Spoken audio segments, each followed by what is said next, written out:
Hello fellow mutants, welcome back to another video, and today we're going to talk about the Crisis on Infinite Earths. Well, a theory that I have put up on my laptop that I'm looking at right now that is a pretty interesting theory kind of has this like sort of an endgame feel to it. But if it's done correctly, I can see this theory being executed well. And and before I continue, I seen the first 3 episodes of the Crisis on Infinite Earths crossover, and it's awesome. I liked like all the cameos to like the '90s Robin, like the '80s Robin, the Kevin Conroy as Bruce Wayne, the dude who plays Adam reprising his role as Superman, Smallville Superman coming in here, Team Arrow, Team Flash, Legends, or like only 2 members, but still, Team Legends, Team Supergirl, all the CW shows crossing over practically in the Arrowverse, plus Constantine, and I feel like, to be honest, the excitement I'm having for the last 2 episodes of Crisis on Infinite Earths is the same excitement I wish I had for The Rise of Skywalker. I mean, I was still kind of excited as a Star Wars fan, but not as much as I wish I could have for The Rise of Skywalker. But for Crisis on Infinite Earths, I'm really excited because I've been watching the Arrowverse ever since Arrow Season 1, Episode 1 came out. From how they handled the story so far in the last 3 episodes of Crisis on Infinite Earths, I love it. I've seen the entire crossover at least 4 times so far. At the very least. So, here's what the theory is. So, theory, IG, I guess IG is Instagram, everywhere _Arrowverse. With Oliver's new abilities as a Spectre, keep in mind that at this point, Oliver has been dead, and Mia and Diggle and Constantine try to go to Purgatory, a different version of Purgatory, besides Leon Yu. Been trying to get his soul back in like the last episode, but Oliver decided to stay in the afterlife because of a higher purpose. So this is kind of where they're getting at with the Spectre, because that was the higher purpose. With Oliver's new abilities as the Spectre, he will resurrect all the fallen heroes from the past to defeat the Anti-Monitor. This is how Laurel Lands of Earth 1 will return. This kind of feels like a variation of like Endgame ending, because Endgame kind of did the same thing, where after the snap, Hulk did to bring everyone back, and when Captain America was in the center alone, where we saw all the Avengers, like pretty much all the Marvel heroes that has survived over the course of like 10 years, 20 movies, has been in the final fight in Endgame. You know, that portal scene?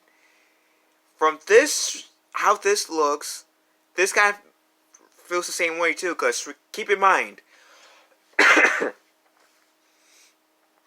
Thanos snapped half the universe out of existence, and then Hulk snapped the half that Thanos snapped out of existence back into existence. So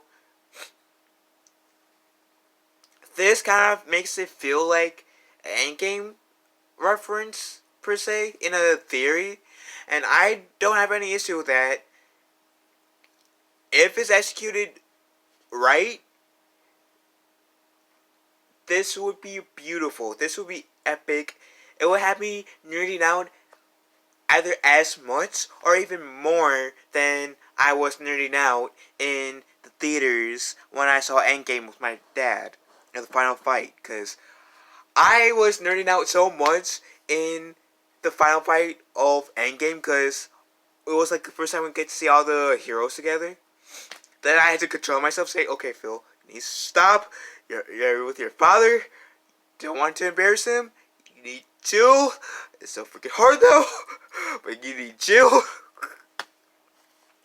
And I can, and like I said, if they do things right, then I can see this making me have a bigger nerd moment for than I did with Endgame.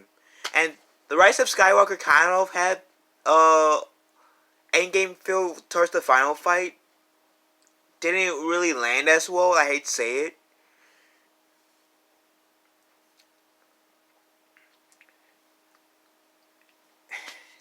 And us getting Earth 1 Laurel back, that would be great.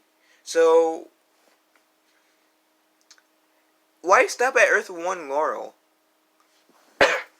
Like, yeah, it's going to bring all the fallen heroes from the past to defeat the anti-monitor that's been like defeated in general. It sounds like from this theory. So why just stop at Earth 1 Laurel? Why not bring back Earth 1 Tommy? Granted that he didn't really have any combat experience, but at least this way we can kind of get it where if the Arrowverse wants to use Earth 1 Tommy again, they can without having to go to like different Earths like they've practically been doing in previous seasons. Like, not Elseworld, but the crossover before that had Tommy Merlin come back as Prometheus, Earth X's version of Prometheus. This season of Arrow had Earth 2 Ami come as Earth 2 Tommy as the Dark Archer. So I don't know. Since Oliver's a Spectre, does that mean that he can have people have like hidden knowledge of like combat training? If so, can he, by bringing Tommy Merlin back, can Oliver enhance his combat skills? Because as far as we know, Tommy Merlin, Earth 1, has not have any combat training. Who knows? So, but I'm going to read it again. With Oliver's new abilities as the Spectre, he will resurrect all the fallen heroes from the past to defeat the Anti-Monitor. Again, this does remind me of the portal part for the final fight of Avengers Endgame. I'm not saying that's bad. Just hopefully, if this is true, it will be even more than I expecting in a good way. Because I do want to really love this crossover. And from the 3 episodes that we've got so far, I do love this crossover. I really have no complaints about the crossover. I like the acting, I like the character development, I like the direction of the character, I like the direction of the story. Ever since the Flash Season 1 came out, the Arrowverse, I guess you could say, been leading up to this. Because since the first season of the Flash has been said that the Flash will be disappearing in crisis, they were like, even though it's more prominent in the Flash, but they were hinting at this epic crossover this entire time, and Elseworld hinted at Crisis on Infinite Earths as well. So yeah, so and assuming this theory is true, then Earth 1 Laurel will come back, which would be nice, seeing Earth 1 and Earth 2 Laurel working together. So it would be nice to see that happen. And it says he will resurrect all the fallen heroes. And speaking of the lances, does that mean we're going to get Quentin? Are we going to get Quentin in here too? Because technically he's a hero as well. Yeah, he might have died thanks to Ricardo Diaz in season 6? Season 5, season 6? I think it's season 6. But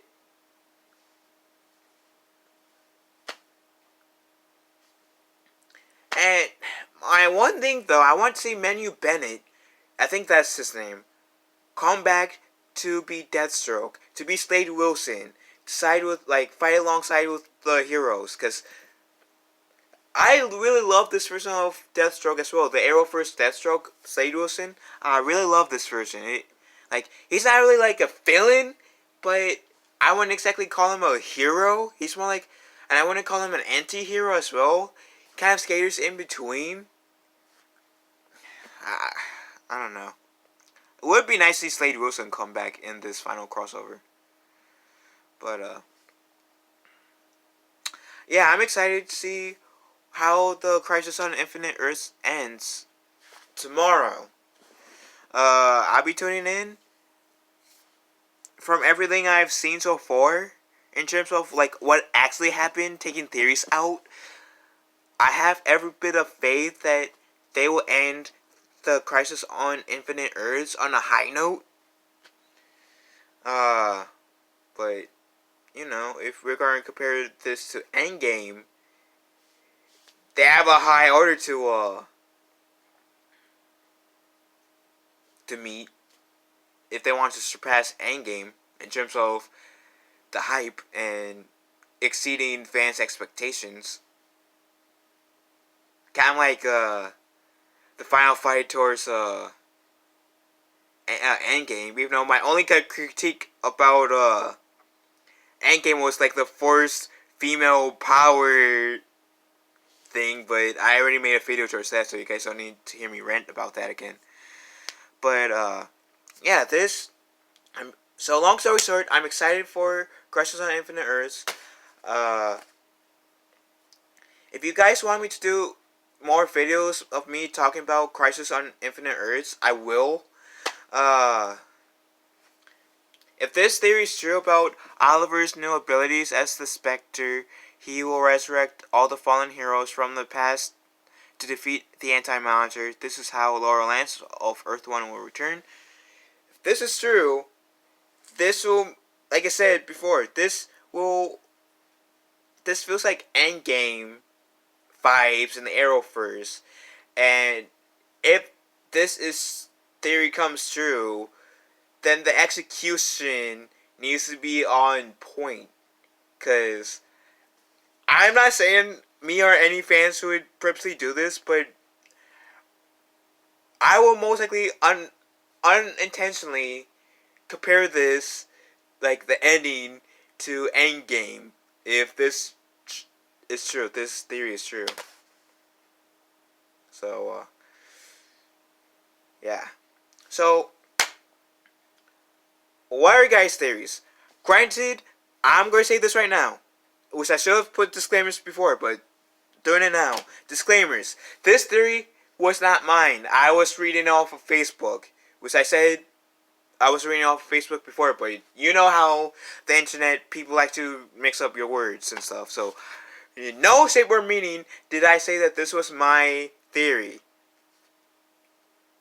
I'm just saying that I don't think this theory is exactly bad. I don't think this theory is bad. It just has Avengers Endgame vibes to it, in my opinion. But it's not bad. So, who are you? Which one? How many of you guys viewing this video right now, seeing Crisis on Infinite Earths, and how many of you guys are excited to see how it will end tomorrow by the time I upload this? But I'm uploading this on Monday, and is the final episodes of Crisis on Infinite Earths won't end until tomorrow, Tuesday. And what are your guys' theories? Let me know in the comments down below, and I will see you guys soon. Love you all. Have a nice day. And yeah.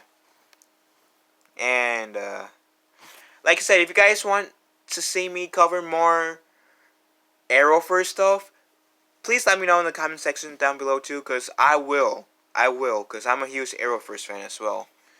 So, I'll see you guys soon.